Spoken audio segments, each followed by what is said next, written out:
Welcome to Perpetual Learning. I am Rajat Kumar Shukla. Today we will discuss dual active bridge converter.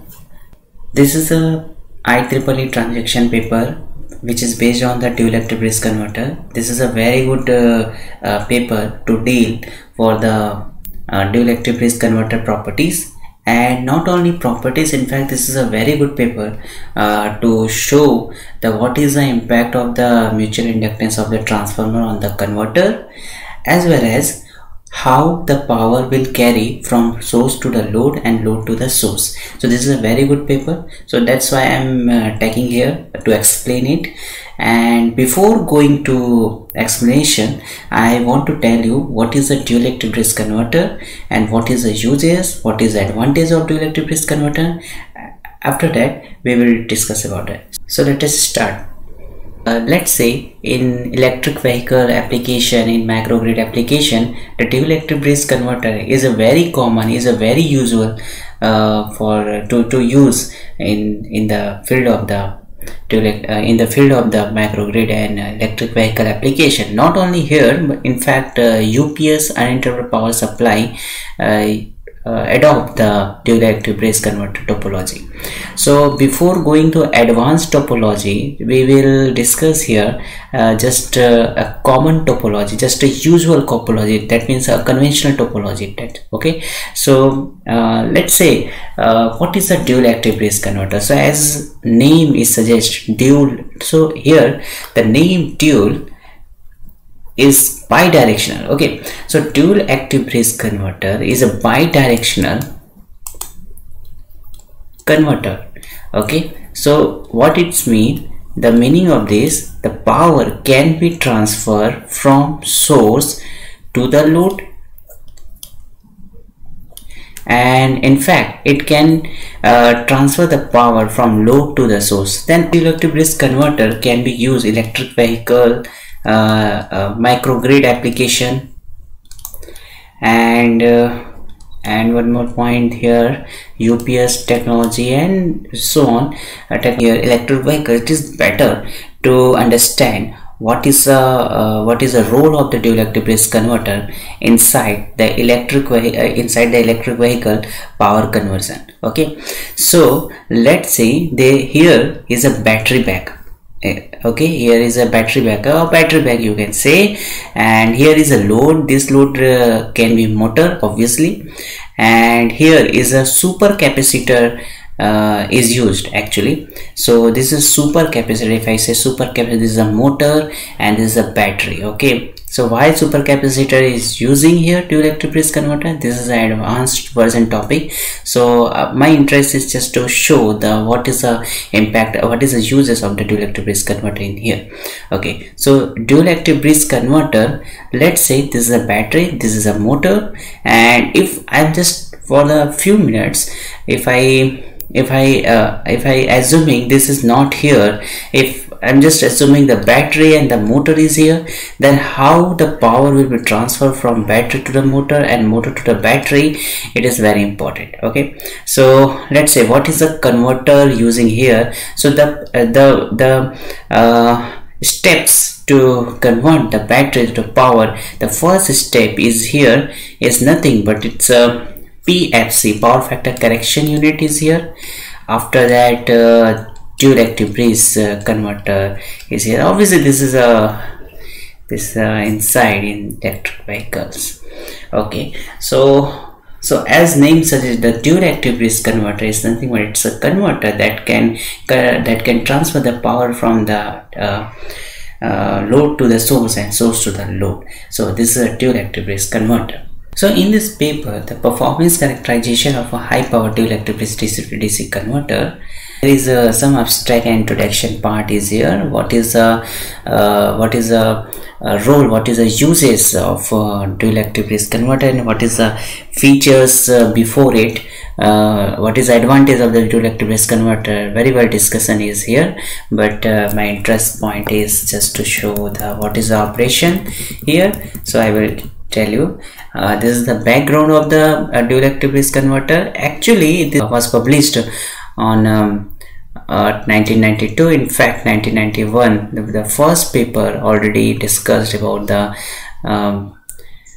discussed about the dual active bridge converter. In fact, same research was published. So here this is a dual active bridge converter is here. This is a device of the MOSFET or IGBT, you can say here. The same is here. This is a switches. You can if your background from power electron, then you can understand very well. And this is a high capacitor which can maintain the input voltage is constant. Similarly here, this is a variable resistor is here, and this is a capacitor which would maintain the constant output voltage, right? So let us discuss about the how it operates, what is the procedure. If I apply the pulses in this device and in this device synchronously, and as at that condition, I mean after the phase shifted, after the some phase shifted, let's say the phi is equal to 30 degree. What is the phi? Phi is nothing but the phase shift required, or you can say the phase shift between this switching signals to this bridge switching signals. Okay, so what it means, suppose let's say this is a phase, this is a device 1 and this is a device 1 dash. Okay, so the switching signal for the 1, let's say this is a 180 degree. If I say here the duty ratio of each device is nothing but it's a 50%, then the device 1 switching signal is like that for the 180 degree, and after 360 degree it will conduct. Then after 360 degree it will start again. Then similarly after getting the some required phase shift for the same 180 degree conduction, it will conduct and again. Okay, so what this pulses of 1 dash. Okay, so this is the meaning of the phi. If you didn't get this, then I will tell you how it's what is the switching pulses response of this circuit. Okay, so let's say here this device and this device will apply the this device and this device we have applied the pulses. Then what is the response of the voltages here? Then let's say this circuit, that means this circuit and this circuit will be applied the pulses, and this circuit at that situation, this circuit and this circuit will be conducting. What is the voltage response of the A and B before the phi? Okay, before the phi, because this switching pulse to this switching pulse, the phase shifted by the phi. Okay, so let's say this is a phi, and S1 is a pulses response of the switch 1, S3 is the pulses response of the switch 3. Similarly, switch 1 dash is phase shifted by phi, and similarly on the one goes to 1 up to the 180 degree. Similarly for the S3 dash is here, and here the VP, what is the voltage response is here, VP, like this. What is the voltage response? VAB, you can say here VAB. So VCD, VS is here, so obviously this is a VCD. Then this VAB, this pulse and this pulse is on, then node A get to the positive and B node is get to the negative. So obviously this is a VAB is a positive voltage response is here and up to the phi. Similarly for the VS is here, for the C pulse is getting negative and D pulse is getting D pulse is getting positive and C pulse is getting negative. Then obviously the VCD, because VDC is positive V naught, that means the current will flow like this is, and like that. Okay, so you can say here the D pulse is V0 positive V0 dash and C pulse is negative V0 dash. That means Vs is negative minus V0, because here we are assuming that V0 is I mean maintain the constant. Here is some capacitor is here, not mentioning here, but we can assume here. Okay, and DC also is a constant, VDC is here. Okay, so we can assume, okay, that here is a V0 constant V0 value. Now after the phi, we just off these pulses and we will apply these pulses on. Okay, so after the phi, same switching pulses which is here is applied for the switch 1 dash. Okay, so let's say this is applied at t is equal to 0. Okay, so after phi angle, let's say this is a phi, and this phi should be less than 90 degree. Okay, so it can vary from minus 90 to 90 degree obviously. And this phi, after getting the phi, switch 1 dash will be conduct, and at that situation, at that I mean whenever you apply the pulses for the switch 1 dash, switch 4 dash should be turned on. This is a concept of the conventional conventional dual-active bridge converter. This is nothing but here conventional modulation technique is here. So here whenever switch 1 dash is after getting the phi, switch 1 dash is on, switch 4 dash is on, then C is getting positive and D is getting negative. So similarly Vs is positive, that means Vc is positive, and Vd is getting negative. So VCD, that means positive plus V0, right? And here after the phi, here switch 1 and switch 4 is still conducting as same what the before. Okay, so node A getting positive, B getting negative, and similarly it will be move on like what is a positive V input. After the pi, after getting pi, switch 1 will be turned off. Similarly switch 4 will be turned off. Okay, so here it is not showing here. You can say this is switch 4 for the switch 4 and switch 1 pulses is here, and this is for switch 3 and switch 2 pulses is here. Then after the pi, up to the pi plus, this is a pi plus phi. Okay, so after the pi, switch 1 and switch 4 will be turned off, and switch 3 and switch 2 will be turned on. So after the pi, switch 3 and switch 2 will be conducting, then node A becomes negative and node B it becomes positive. So what is the VAB is here? It is negative obviously, because B is negative, B is positive and A is negative. Then this is a positive, this is a negative, then this is a VAB is minus V input. So similarly is happening here, minus V input is here. Okay, and through the pi to the pi plus, during pi to pi plus phi interval, what will happen here in the secondary bridge side,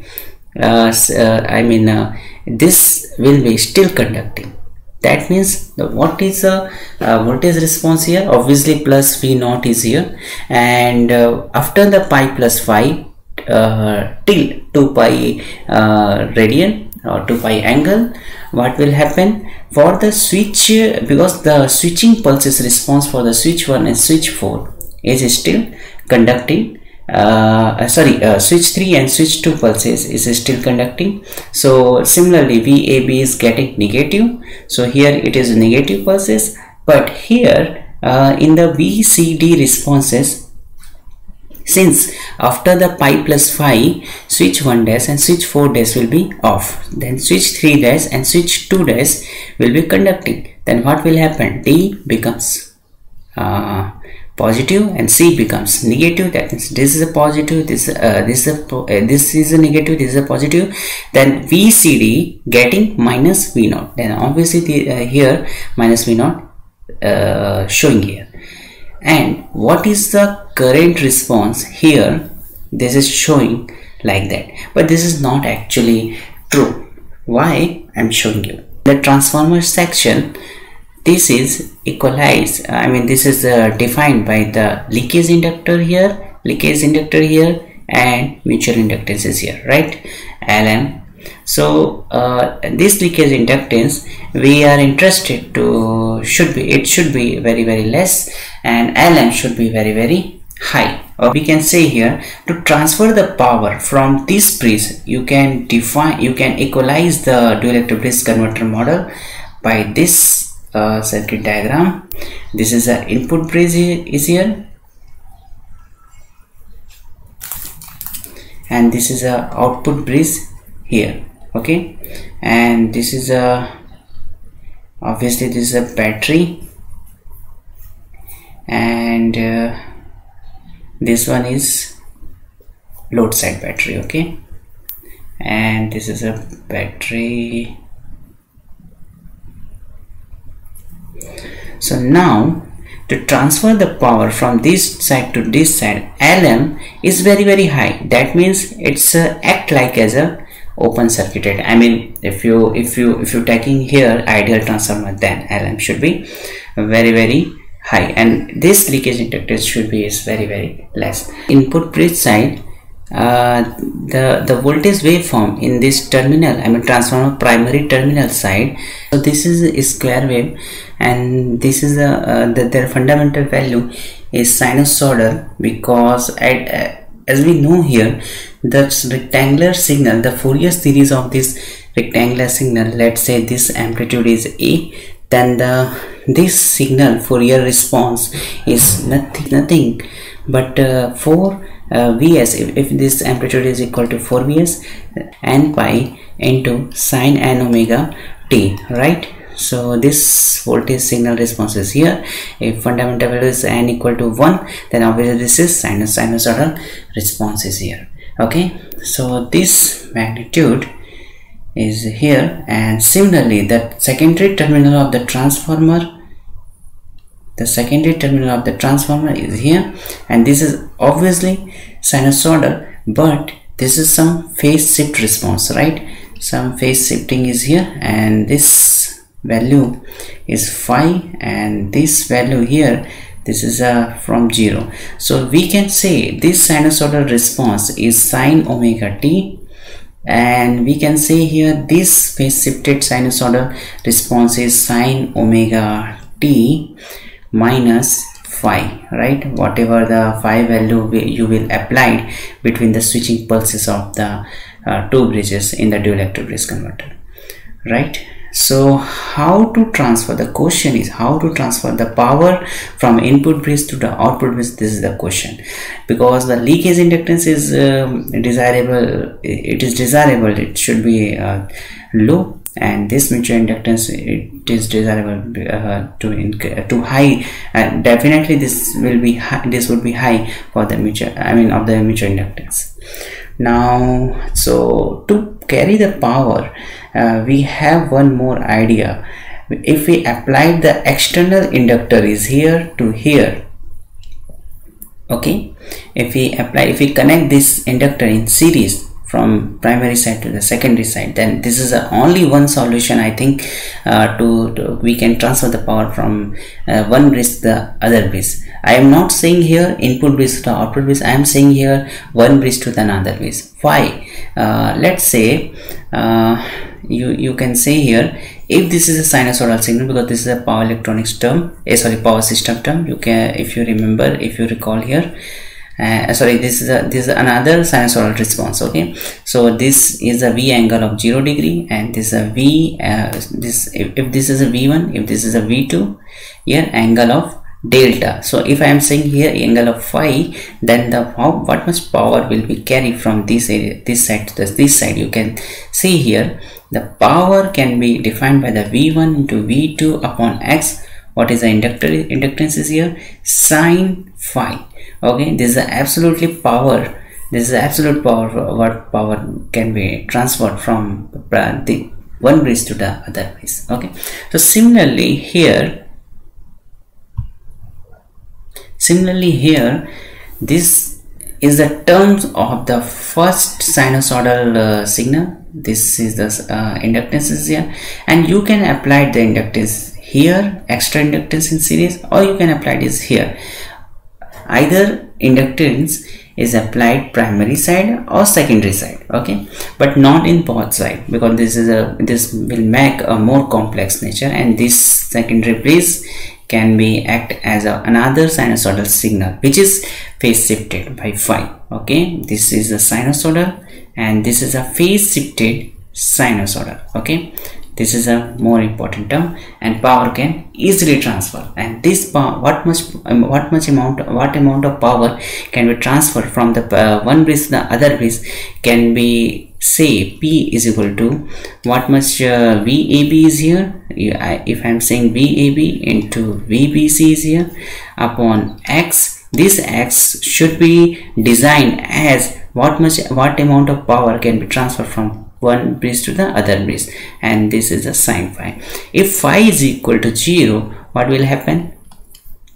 Power cannot be transferred, right? So I think this is the most important point why phase shifted is required in secondary bridge. Okay, so the current flowing through this inductance value, this is showing by like that.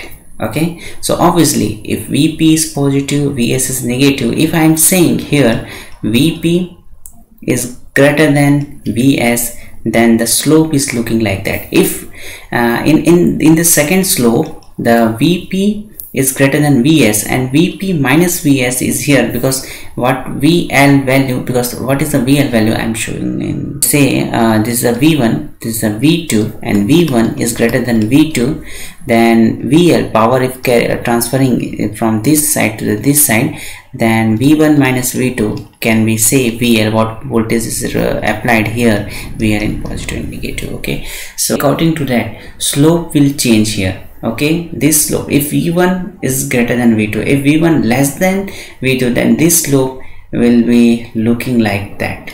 Okay, so this is like your assignment, like what is the wave shape of the inductor current if V1 is greater than V2 and if V1 less than V2.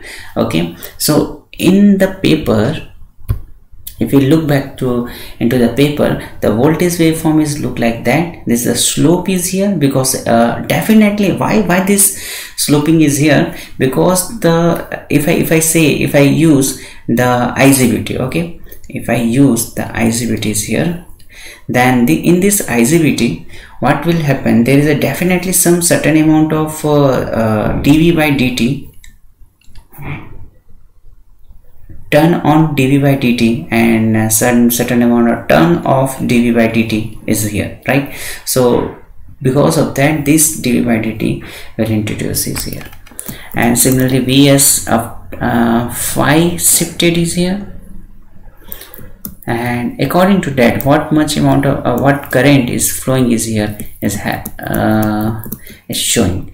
This is what is the input current is here from battery, because input current should be DC and output current should be DC, because the load is DC, source is DC, therefore. Okay, calculate, if you want to calculate what amount of power actually transfer, because this is in fundamental term, if harmonics n is equal to 1. Okay, so if you want to actually calculate what amount of power can be transferred from primary to the secondary, so concept behind to calculate the power from primary bridge to the secondary, I am transferring power from primary bridge to the secondary, is V input voltage and what amount of you can say here the average current flowing from 0 to the pi, because after the pi it's symmetrical, then 1 upon pi, then you will get the same equation like that. Okay, and here D is defined by V0 upon NV1. Then definitely if turn ratio, if I define 1:n, then n can be defined by 1:n. Okay, so this is the power equation. If you're having some doubt to calculate the power equation for the dual active disk converter, you can comment in our inbox, or you can ask for this. This power equation with respect to phi is sinusoidal, as we know here. If you made the power equation from what I have decided above, kV into sine phi, like that, k is a function of the voltage and what inductance value in series is applied here. This is the point. Then P0 and phi, the power equation is P versus phi is sinusoidal obviously, but you can use above equation power versus phi, then you will get for the different D nature, the equation is looking like that. And now the most important part in dual active disk converter, that is the zero voltage switching. What is the zero voltage switching and what is the hard switching? This I will introduce in my next lecture. For today, this is enough. What is a dual active disk converter? So the conclusion is what is a dual active disk converter, what I have covered and where it can use, and some basic information about the dual active disk converter today we have discussed. If you able to solve this if you able to explain this conclusion, then it's okay, wait and watch. Otherwise you can just repeat this video and just watch that. You can contact me by our mail ID, what is showing here, perpetuallearning@gmail.com. Otherwise you can connect us by the Telegram or through the WhatsApp, and obviously YouTube is here, and just comment, share and subscribe here. And if you have some doubt regarding the project, then you can ask me. Thank you.